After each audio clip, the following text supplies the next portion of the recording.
This video should take around about an hour, hopefully less, to get through. Doing it slightly differently to how I've done it in the past, in the hope that we've got lots of experienced mentors with us. I'm not going to go through basic stuff about induction. That's all in the guidebook. So this is much more about mentor development and getting you to see our development priorities and actions for the year. So a little introduction. My name is Branagh, for those of you that haven't met me before, and to reintroduce myself to those of you that have, welcome back. I'm the mentoring lead for secondary ITE here at Sussex, and it's my job to get our information across to all our mentors and professional tutors within the partnership. Slightly different this year, we're not using a Padlet because we've got Pebble Pad up and running. To begin with, these videos will go on the web page. Because you won't have Pebble Pad yet, because you haven't met your trainees yet when you watch this video, but eventually all of the videos and resources will go on Pebble Pad. Twofold. One is that it's easy for you to get hold of it, and also secondly, it's easy for us to then track to see who's accessing and engaging with our stuff. That's the web link where the information will go up to begin with. The guidebook, the phase help sheets are all on there. We've recruited really well here at Sussex, despite the national trend, where I was told the other day, nationally it's about 50% under where we should be with teacher recruitment. We've managed to recruit 250 secondary trainees across all our subjects. Very good in English, MFL and science this year. Personally very happy about that as a science lead. That does mean, of course, so yay, lots of teachers coming in, lots of high quality trainees coming in, but we need mentors. Now, we know over the past couple of years, the ECT programme has divided our mentor population between ECT mentors and ITE mentors, and we really hope that we've got enough mentors coming forward that meet the criteria to help us train these teachers that are so sorely needed within your schools. We're very grateful to you for offering to be a mentor. We know that that you have a lot of work on, and that this is additional. So we hope that your schools have made provision for you to do this job properly. It's a big year ahead. So we've got a lot of changes coming up. Oops, sorry. Hit there too quick. 2024 is a big year in mentoring. The government are getting schools and ITE providers to do a different curriculum, a much more prescriptive way of doing stuff from the government. It is the government's decision. We need to make that clear to you, and I'm sure they'll give you more information as the year goes on. But in the meantime, we're the ones that are giving you the information, and we want you to know at Sussex that we're getting you ready early so that it doesn't become a bit of a shock to the system when there's those extra commitments next year. So part of what we're doing this year, so we need every single mentor, experienced and new, to be engaging with our resources and development this year, because it is different. Things are different for every mentor, not just for new mentors. I'm going to breeze through these ones that have a triangle on them, because you can look at them later on, but it's about what these sessions are about. We're passing on information to save time in subject sessions. There's the guidebook. Please read it. It does change every single year. It's adapted every year in line with our new development priorities. So even if you read it 2 years ago, it's really quite different this year. Please do have a look at it. And it explains everything about timetable design, managing induction, and how to settle your trainees, which you need at this time of the year. My objectives for this session, very quickly, I'm going to respond to the feedback that you gave us in our summer evaluations. We get 72 every single year. It'd be great if we could get something more than 72 when we do the feedback this year. I'm going to very quickly tell you what's different and what's kept the same. Thankfully, a lot's the same. Now, the main bulk, that's why I put it in yellow, is me discussing with you our development focus for the year.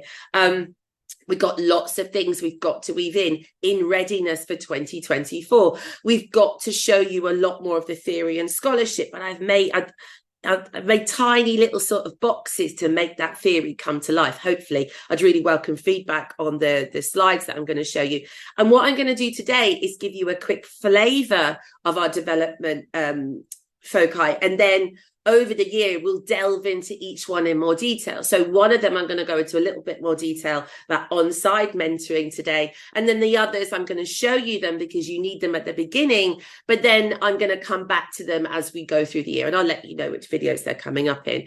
Quick reminder of the year structure in the guidebook, and then just some little tie-uppy bits. Now, what is a little different this year in our training videos and development is I'm going to keep weaving into the partnership agreement. Mentors are having to sign the partnership agreement this year to show that they've seen what's on that agreement rather than it just being held by the professional tutors. So I'm just going to give you a flavour as we go through where each of our facets actually links to the partnership agreement. So I hope that's a little bit clearer than it has been in the past. So you gave us some feedback. Thank you so much. We really do value it. And based on that, first of all, I'd like to say thank you for the positive comments. It's great to read, especially from my perspective. It's quite daunting, isn't it, getting feedback from such extraordinary colleagues like mentors. I do get worried. And then I read them. I'm like, oh, I'm not so worried. It's all okay. Lots of positive feedback about the weekly emails and the support that you get from our Sussex tutors. So yay to the tutors and thank you to you, and lots of positive comments about how we work together. There were some comments from a couple of mentors, just a few, but worth picking up on, about the observation form, which fitted into what we were thinking anyway, that is it really getting us to do the post-lesson dialogue the way that we wanted to? Is it a bit burdensome? Were some sections maybe ambiguous in their purpose? So I'm going to talk a bit about that later, and we have changed it. You wanted more in-person development meetings. Now, we're not going to make them all in person because we really think we'll have a bit of a dive in attendance, and it won't necessarily be convenient for all of our mentors, but we're adding another one. So the September and the April mentor meetings will all be in person for every cohort, not just for some. And apart from that, it's all good. Obviously, there were a couple of questions about PebblePad early on. I hope that that's all settled. And it's great to see that everybody's on board with the CCF, that you're using the help sheets. If you're still not sure about the CCF, thoroughly recommend using the help sheets, because people that are okay with the CCF are the ones that are using the help sheets. They're all online, they're all on the webpage, and they'll all be on PebblePad. Now, it wouldn't be ITE if we didn't have changes, would it? That just wouldn't be normal. Why would it be the same every year? We're constantly moving forward, stop still, we might just stop breathing, okay, like a fish. So lots is the same, thankfully. Okay, so we're going to keep those weekly emails from tutors. They've been well regarded by everybody. Great for us tutors, continuing that synthesis of what's happening in our professional studies, what's happening in school professional studies, and what's happening in our curriculum studies. So all linked to our ITE wheel. Okay, PebblePad forms are exactly the same. No change there. APK assignment is the same. Now, I know that some mentors wanted a little bit more about the APK assignment, and Richard will be giving you more about that as the year goes on, or he'll give me the information and I'll relay it to you in one of our videos if I've got time, because we've got a lot to get through this year. The structure of the year is the same. That's going to change next year in 2024, so please keep an eye out for all our notes about that. Most of the tutors are the same. We've had a couple of people leave, couple change roles, but not much really, and the lesson plans are the same. So what's different then? So we've got a few new tutors. English is a big cohort. So we've got Lucy joining us in English. Irena left in maths. So we've got Charlotte filling in for Irena, covering Irena. Well, not covering Irena, taking over from Irena. We've got Tim coming in to support in computing, and Rosie because we've now got a larger art and design course. Now, big thing is that Claire Stenning is now heading up primary and secondary. She's got the big job, and Keith has then stepped up to be the deputy ITE, but he's still in charge of partnership. So you won't necessarily see that much different from a mentor perspective. I've got a slight change to the observation form, like I said. Talked about the mentor development sessions, videos and resources are going on PebblePad, so that's different. So for you as a mentor, your one-stop shop is PebblePad. Once we get through induction, you're going to see a change in language, okay? We're going to try and stop using the word feedback when we're discussing what happens verbally after a lesson. So that debrief, we really want to make it that it's about a discussion, it's a dialogue, because some mentors, and we're all guilty, I'm going to be honest, I've certainly done it myself, where we start the post lesson debrief with the trainee and go, oh, so how do you think it went? And then all of a sudden we just tell them we have got to step back. That's our I mean, if there's any of these that's the big push this year, it's dialogue, not diatribe. Okay. And keeping that importance of quality written feedback, so that when we're doing our discussion, we don't have to explain everything because we've written it down. And what we're focusing on, we're pinpointing certain bits of the lesson to engage in dialogue with the trainees. So the buzzword this year is dialogue. Okay. You're going to see something different that's going to be full-time next year, with these things called ITAPs. Okay. Intensive training and practice weeks. Okay. It's what the government is telling us to do. So we have to do them from next year. So we're going to give it a go this year, see how it goes without the risk. And then we'll be getting your feedback and you'll be involved and we'll find out how they went. Okay. Just keeping an eye on my clock. Another change this year is mentors signing the partnership agreements, like I've said. So please make sure you read the partnership agreement, you see which bit applies to you, and you get your signature on there. This is something for you to look at and pause the video maybe, that we gave to professional tutors at the end of last year to help them make better selection of mentors, and make sure that the right teachers with the right amount of time are being chosen to be mentors. There's a lot of literature about this too, but currently, when we're talking about it, that doesn't really matter. It's what's smart and sensible, and it helps, I believe, raise the profile of mentoring for those of you that are keen, awesome, dedicated mentors, realizing that your awesomeness fits into a criteria, and it's not just a job for somebody who's got space on their timetable or is being persuaded to do it, let's be honest. So really should be an active choice as part of a selection criteria. So our detailed development plan, which obviously is stonking this year because of the big changes coming up and our new partnerships that are going to happen next year. And your name is all over it. Our development plan is mentor, because you're the most important group of people after our trainees. Without trainees, we don't have a course. So, they come first. But after you, it's not us. It's you. After the trainees, it's you. You're the most important cohort that we have. And therefore, our development plan is rightfully obsessed with you. Okay. It's all about you. So I'm going to guide you through these facets of our development plan. Super quick. On-site mentoring, keeping that high quality written feedback. We've made real inroads there, real success there. Dialogue. Adaptive and inclusive mentoring, I'll explain a bit more later, and piloting the ITAP. Now, those two underneath, I haven't given numbers because we'll come back to them later. We want you more involved. We want you taking sessions in our mentor meetings and in the subject development meetings. And at some point, there's going to be a group of you coming in to help us design the curriculum for next year that we've already started. So the first one is on-site mentoring. Now, I've been mentioning this for the last couple of years. I mentioned it more last year, but we've really got to raise it right up now. And it links to when we dropped our grading, a government directive that I really enjoyed, where we got rid of good, outstanding, adequate. I mean, there was a certain irony there that we keep grading in other areas of our world, but with trainees, we've got rid of it. But it's great that we've got rid of it because it is about development, not judgment. We're not judging their training. And there's a little bit there about the partnership agreement for you to maybe pause and have a look at that reflects to this. Now, the big one paper, if we take one paper for this, one piece of research, is Hobson, 2016. Okay, it's all about on-site mentoring. Now, what you'll see as we go through the year, and I've put lots of them into this generic video, are these sort of, I've done a series of slides that relate to the research. And the big one for judge mentoring is we're not seeing trainees as they're the trainee and we're the mentor. With a sort of hierarchical, you're the mentor, there's the trainee. We're going to try very hard to see our trainee, our new teacher, as a co-thinker, as a collaborator, as somebody we're on a journey with over the year.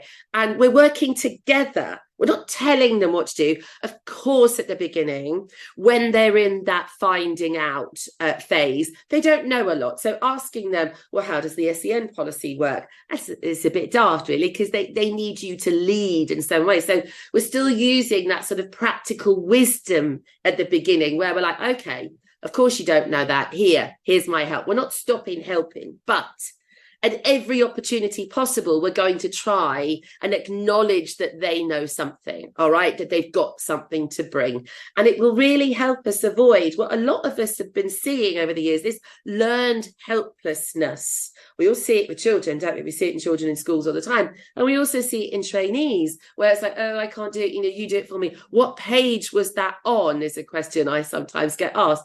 And, the responses will go and look for it. So we have to make sometimes those difficult decisions. They go, no, you've got to go and find out. There's some really interesting literature on this. There's stuff about what we call educative mentoring, where we're seeing this journey as, yes, we're doing training aspects, but it's training education, how they're learning through reflection and practice to be to go beyond a novice teacher and practice their teaching and learn about it. Dialogue. Look, the word dialogue is it just may as well be watermarked all over all of my slides.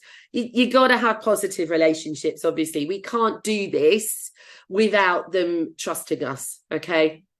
Co-thinkers is a word we use. Now, here's the big stuff, this on-site stuff. Now, it's really important now that we are what Hobson's describing as offline. So not somebody responsible for the line management of this trainee. Now, for trainee teachers, that's not really that appropriate anyway. It's maybe more appropriate for an ECT. The important stuff for us is we're not judging. We're not to sit in judgment. When we see a lesson that we're like, oof, guys, there's a lot to unpick here. We're still, quite embryonic with our teaching. It's not a judgment. We're not to judge them. Phrases like, oh, well, that wasn't a great lesson, was it? It's really unhelpful, to be honest, and really quite damaging to a lot of trainees. Now, I'm not suggesting that we pander, but I'm suggesting that we reframe the way that we're talking to trainees in a positive co-think. Now, if we're collaborators, if the lesson hasn't gone so well, we're in it together, aren't we? We're doing this lesson together. We discuss the planning. Okay, the trainee may have taken over the delivery, but we're in this together. We're on this journey. Obviously supportive. This links back to the Anderson and Shannon stuff, quite old, but still really important literature about being supportive, being there for your trainee, not in hierarchy, together. All right. And we're looking after their emotional needs as well as their professional development needs. Growth orientated. So we're looking for movement forward, not Herculean leaps, and empowering. So that spells on side. But if we just look at it, it's about walk with your trainee. Okay. Be with them, talk with them, not at them, and don't give judgments, because it just doesn't help. It's just not helpful for us. So I want everyone by the end of the year, or maybe even by Christmas, to be able to say, I know what on-site mentoring means for me, and I'm acting it out and I'm doing it in the classroom. And we will be looking for this when we come to visit the trainees in sort of November, December, January. So that's our big push, is on-site mentoring. Now, the second one, which I'll be coming back to in November, we've already made massive inroads in this. We really have.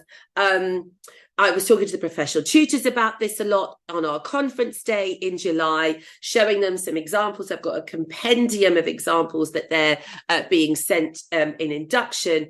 But obviously observing the trainees and giving them great written feedback is essential. Okay, now we get these discussions, I'll just stand this on for a minute, from mentors, where I've heard them say, well, I do really detailed verbal feedback, therefore I don't need to do the written one. I'm sorry, but that just doesn't work. We need both. It's not a choice of one or the other. We have to have both. So real push still for high quality written feedback. Now, a lot of us, vast majority of our mentors are nailing this aspect of being a mentor. We've got some fabulous examples out there. Now, what's important for mentors to realize, and I did send this out last year, but I'm really flagging it up this year.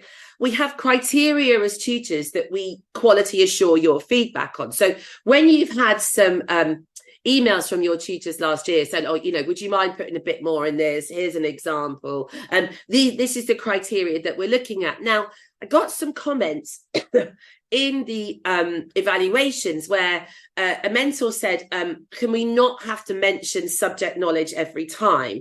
I'm afraid the answer is no, we have to mention subject knowledge every time. Now, it's not just subject knowledge. What they could have been saying and getting the kids to do might be absolutely spot on, but we must always comment on subject pedagogy. So the way that we teach science is different to the way that English gets taught or DT gets taught. And that first strength and that area of development on the lesson observation must be linked to core content framework strand 3 about curriculum. It has to be, right? When we read those lesson observations, it should be really obvious what subject it's coming from. Now, this has been explained to professional tutors and really want to hammer that home. They are subject specialists.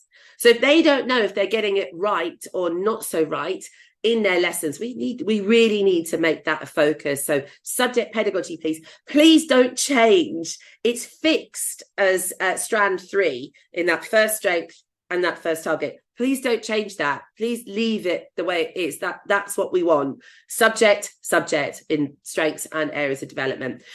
When you're writing the strengths, please make sure they're not one-liners. We need at least 2 sentences in there, because there's this is what you did well, and this is the example or the context in which you did it in. Because just putting good behavior management, it doesn't mean anything. It's, you manage the behavior well, you use the behavior policy. This was seen with your challenge of child X, who then got on with their work. They need specific written feedback. We need 3 strengths. So we're erring on the positive. We're telling them what they're doing well. And then we want at least 2 areas for development. Now, they are targets, aren't they? They are targets. But, maybe a better phrase is areas of development.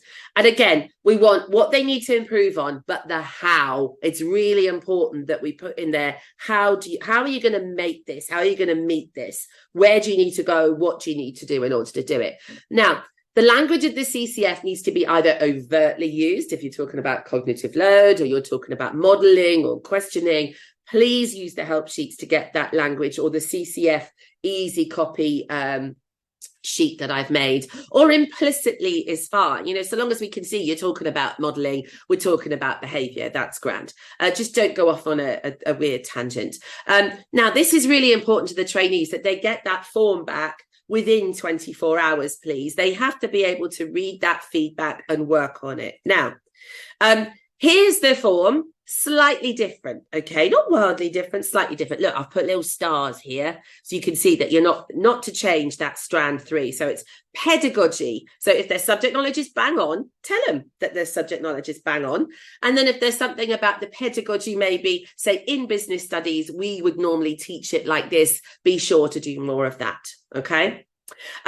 We were judging, let's be honest, last year. There was like a traffic light bit about have they met the target that you set them last time. Kind of judgy, not developmentally, because they probably can't have met it within a week anyway. So are we making progress towards, do you feel that they'd benefit from more support? So we're wording it more like that. And it's more a flag up, because we don't just want you putting that on the lesson observation. We want you to tell us as tutors if you feel that your trainee isn't moving forward as you would expect by that stage, but also remembering that everybody develops at different stages, okay? Now, this is where maybe the most radical difference is. And I've changed it like this. Instead of the timeline where you've got, this is where it's going well, and this is where it's not so well, where it feels like, you can really see, gosh, there's a lot written on that side. I don't want us really to be writing hugely descriptive parts of the lesson in here. You can, if you want to, where, you moved that child over there, that was a good idea, to remind yourself about what to write in the strengths and the areas of development.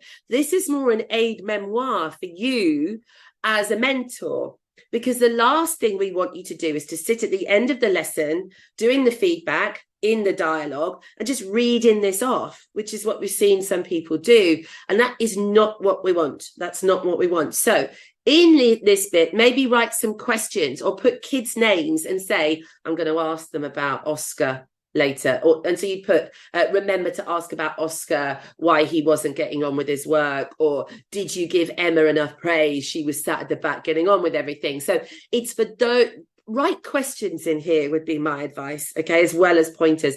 But it doesn't need to be a transcript of the lesson. It really doesn't, because then that ends up going back to the trainee, and that's really not useful.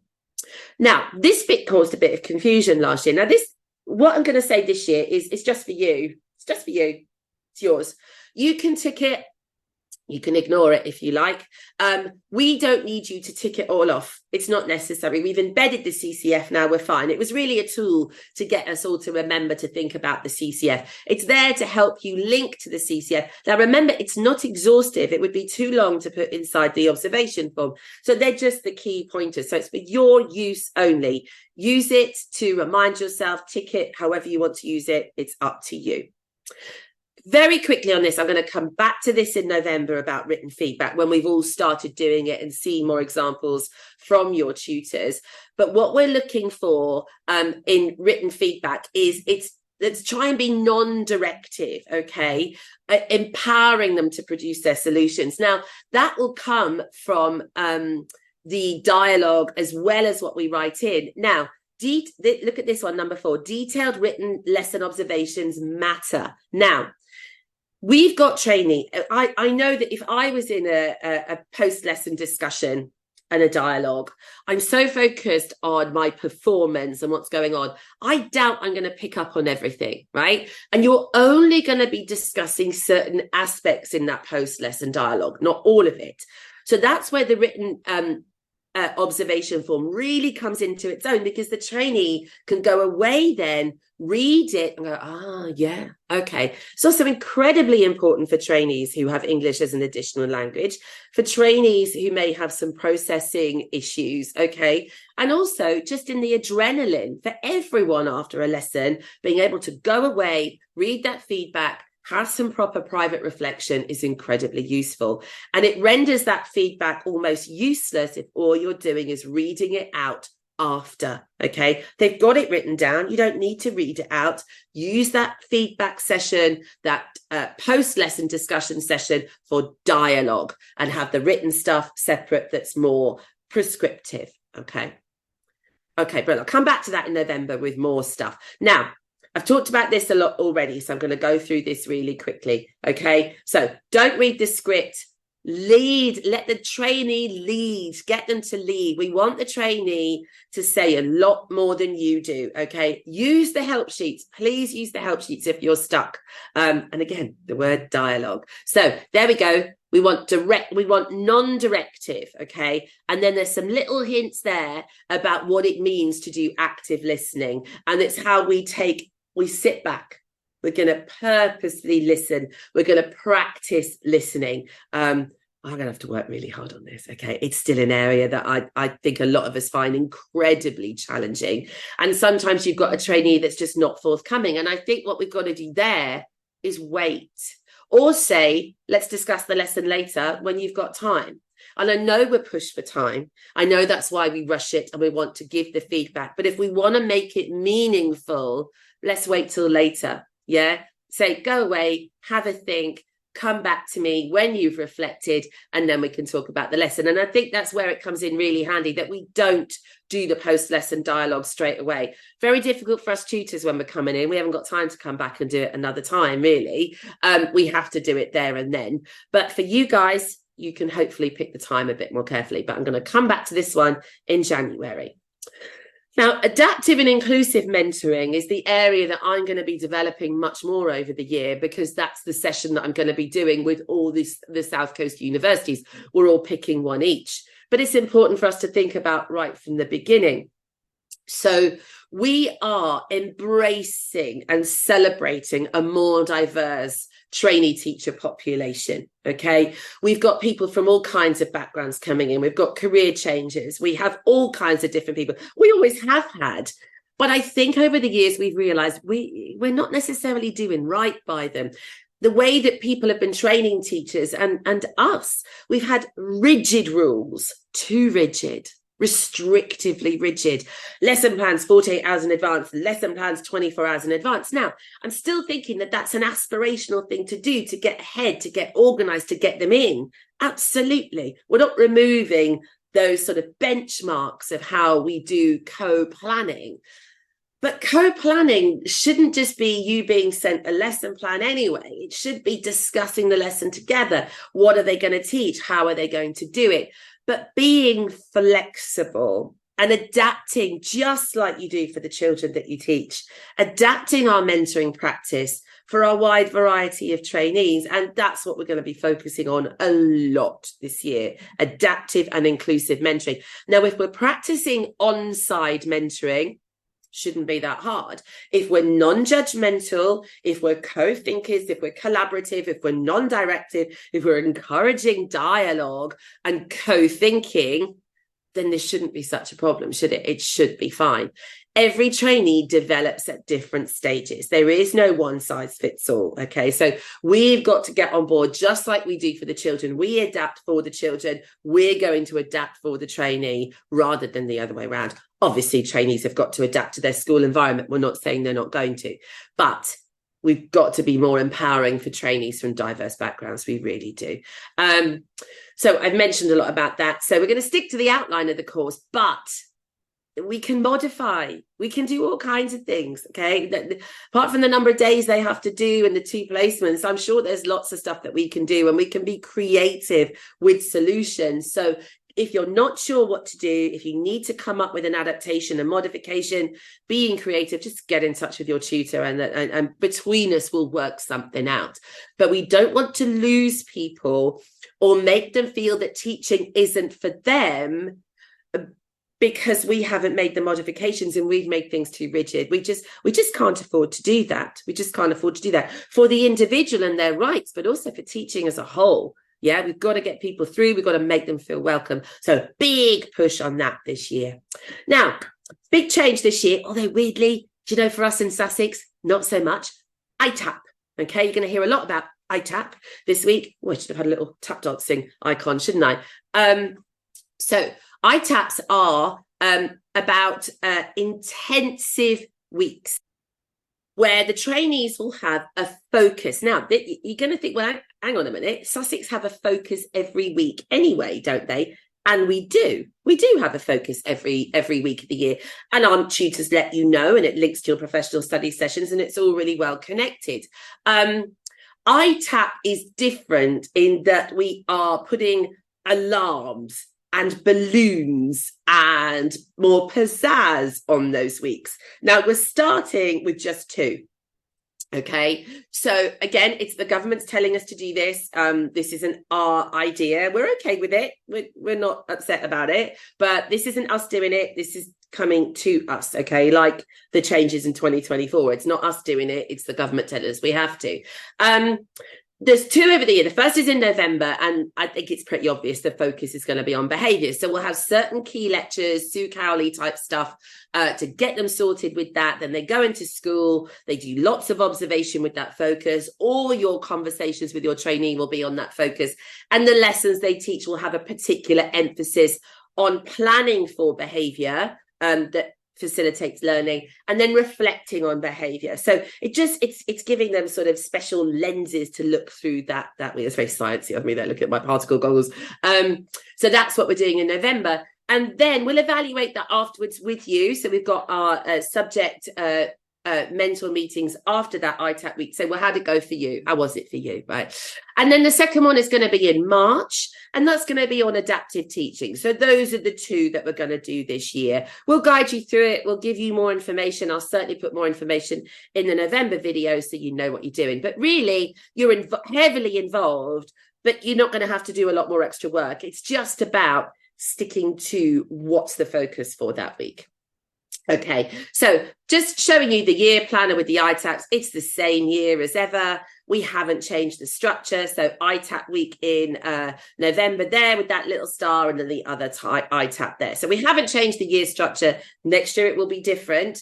This year, thankfully, it's the same. There's your school direct one, same as always. There's the 6-week placement. Now, yet again, with the school direct placement, please make it meaningful. They need to work on a particular aspect of their practice, not just general. Make it gutsy, make it mean something.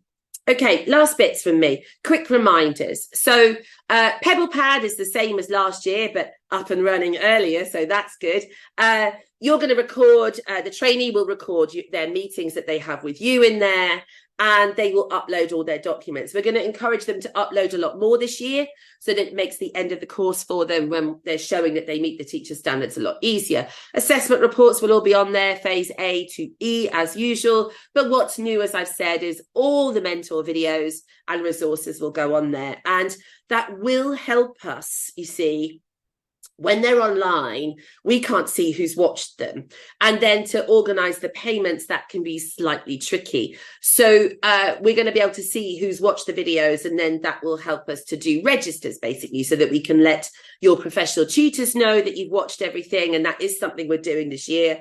We're engaging professional tutors a lot more in who's been involved in the training, who's turned up to the training.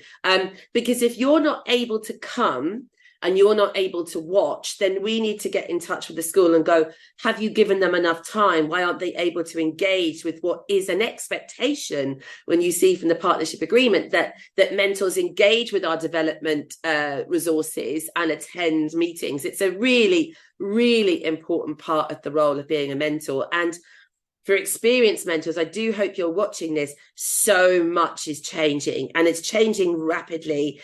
And if we don't keep up, we're going to very quickly get behind, especially as next year's coming up. So we want everyone engaging, new mentors and experienced mentors. And experienced mentors, we need you at the mentor meetings, at the development subject meetings, because we need your expertise. We need you to be presenting. So we need you to be heavily involved. So induction, which is where we are now. So you're watching this video there from the week of the 11th of September. Your trainee will be in touch when we've sorted out all the placements. It's up to you how you want to discuss with them. We no longer do the launch. And I know a lot of people are quite upset about that, but it was a logistical and rooming nightmare. And we are bigger every year. So 250 trainees is a lot to try and get everybody, mentors and trainees, together. And there were often lots of trainees that didn't have a mentor there. So this is maybe a better way. You're going to be on campus. The mentors will be coming that day. And we do hope to see everybody, please, on those in-person mentor meetings. So we're going to organise Zooms, or we're not. The trainee will organise a Zoom, or you can do it through email. It's up to you, so long as they're ready to come to you on September the 25th. Now, all their personal information this time is going on Pebble Pad. There's no pen portraits. With Pebble Pad, the pen portraits didn't make a lot of sense, let's be honest. So in those All About Me's, it's called, they'll tell you about themselves. We told everybody to be honest, to talk about themselves, to talk about will they need particular adaptations, because the sooner you know, the sooner we can get those things in place. And remember, they have a right to have those adaptations and modifications. If we've got a trainee with a disability, seen or unseen, it's a protected characteristic, and we do have to make all reasonable measures to make sure that they can get through the training. Remember to look at the guidebook. Please look at the guidebook. It explains. That's why I haven't done the stuff about induction here, because I'm like, why am I doing that? It's all in the guidebook. It's all in there. Information about induction can all be found on page 28, and then timetable design on page 30. Phase A report form, just like last year, it's in Pebble Pad. We had quite a lot of variety in the level of detail in our phase reports last year, and we would like to try and get better consistency and more detail from some of our mentors. So for phase A, this is kind of the level of detail that we're looking for. We're looking for paragraphs, not individual statements, with detail. It's really important the trainees can see that you've noticed what they're doing well and what they need to do more of. And this is a particularly lovely example from, it's from one of my mentors, I will be honest. that's so positive, really positive. So really linking into our on-sideness, if you like, that they're in it together. It's clear advice, but it's worded in a very positive and really nurturing way. So well done, Jenny. It's just marvelous. Awesome. She rocks. So how does the rest of the year go? So new mentor training is the 20th of September. Now, new mentors, I will cover a lot of this in the new mentor session. So I hope you're not watching this twice, but you might do. It won't hurt.